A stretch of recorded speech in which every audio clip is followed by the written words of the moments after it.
2017, over 15,000 Americans died due to gun violence.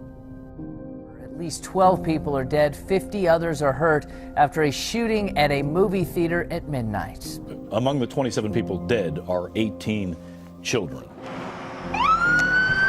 3 hours of terror overnight, multiple shootouts, hostages, a packed nightclub under siege. Again, we've been following all of the developments out of Las Vegas this morning, where a mass shooting happened overnight. It is now considered the deadliest mass shooting on United States soil.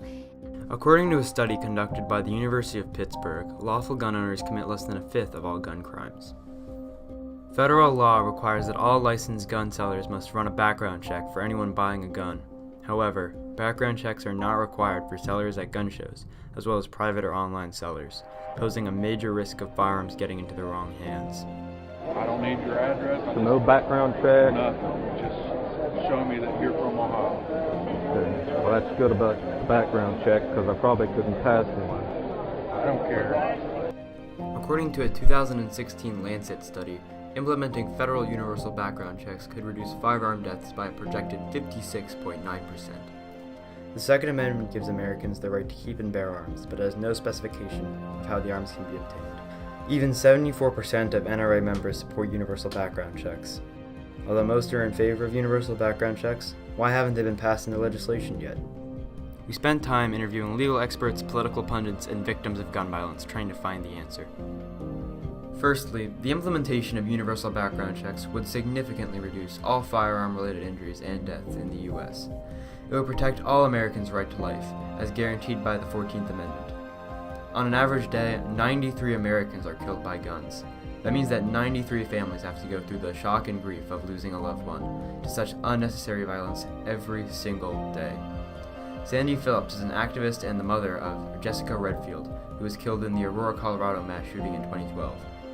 She describes her daily suffering in a testimony during a Supreme Court hearing. My daughter went to a movie and was slaughtered.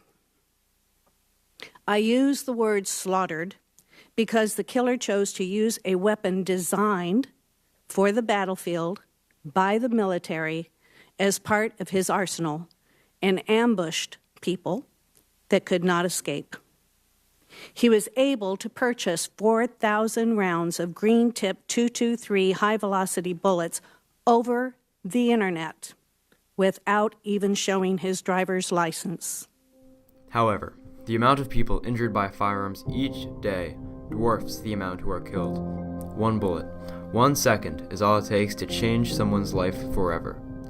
We interviewed Joseph Saccharin, a trauma surgeon at Johns Hopkins Hospital, about his position on background checks. At 17, Dr. Saccharin was shot in the throat, paralyzing his left vocal cord and rupturing his trachea.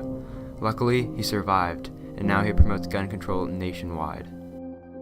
And we know for a fact that since the implementation of background checks, over 3 million people have been prevented from obtaining firearms. So the fact is that the universal background checks work. The main problem with the universal background check bill is the matter of constitutionality. The Second Amendment is a complex and controversial subject. In order to better understand how far it extends and who it pertains to, we consulted constitutional law expert Mark Graber to see if it does in fact violate the Constitution. I have two opinions, both of which are no, but it's reached in a different way. It has been a long-standing regulation that before one is given a weapon, there's a background check to determine, do you have a criminal record? Are you sane?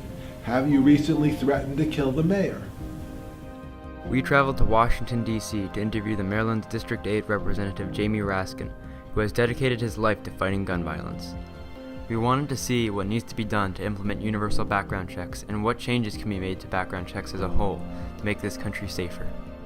So it's true that everybody has an individual right under the Second Amendment, but that's a right to bear handguns in self-defense or to obtain a rifle for purposes of hunting or recreation. It doesn't give you a right to machine guns or semi-automatic military-style assault weapons, and it doesn't give the right to anyone who cannot safely use the firearms and prove to the satisfaction of the state that they can use them without harming themselves or other people.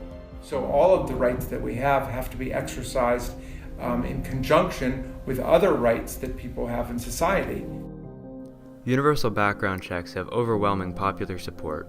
However, there is still a vocal minority that opposes them.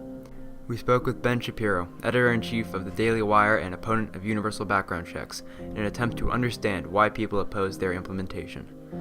So there are a couple of problems with universal background checks. One is efficacy of universal background checks. The problem is that even if you have universal background checks as part of the law, the capacity to actually do it seems to be rather limited. We have universal background checks in California, for example. It hasn't stopped criminals from getting guns because you can always obtain a gun illegally, or you can have a straw purchaser go and obtain the gun legally. Although Shapiro makes valid points, he does not take into account the fact that most states with universal background check legislation have seen successful results. Studies have shown that states with universal background checks saw 35% fewer gun deaths per capita. Through our research and interviews with 2 constitutional experts, we have concluded that implementing universal background checks would be coherent with the Second Amendment and would positively impact the safety of all Americans.